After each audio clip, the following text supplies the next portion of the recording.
Hello दोस्तों, मैं सुना रही हूँ एक कहानी पति पत्नी की। पति पत्नी एक दूसरे से नाराज थे। एक पति अपनी पत्नी से बहुत जोर की लड़ाई हो गई थी।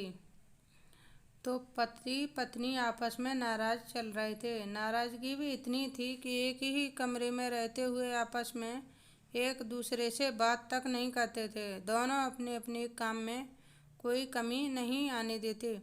जैसे सुबह पति उठता तो पत्नी चाय टेबल पर रख जाती और ऑफिस का समय होता तो लंच बॉक्स तैयार करके दे देती। इसी तरह पति भी ऑफिस से आते हुए सब्जी राशन आदि लाकर रख देता। काफ़ी दिन गुजर गए। एक दिन पति को ज़रूरी काम से ऑफिस में 8 बजे की जगह 6 बजे पहुंचना था, लेकिन उसकी नींद 7 बजे से पहले नहीं खुलती थी। रात को सोने के समय पति को विचार आया कि सुबह मुझे 5 बजे कौन उठाएगा। पति के दिमाग में एक उपाय आया और वह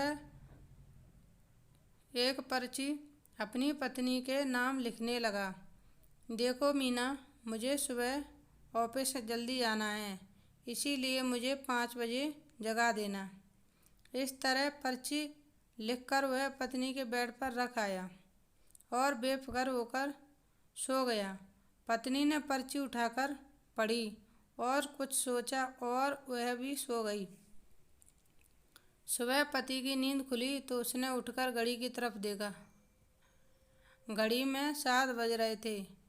फिर उसकी निगाह तकिए पर गई तो वहाँ एक पर्ची रखी थी। उस पर लिखा था, जी उठ जाओ, सुबह के 5:30 बज गए हैं।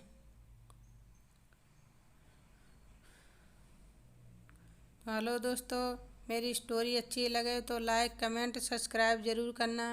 स्टोरी पढ़ने के लिए धन्यवाद दोस्तों। Bye bye.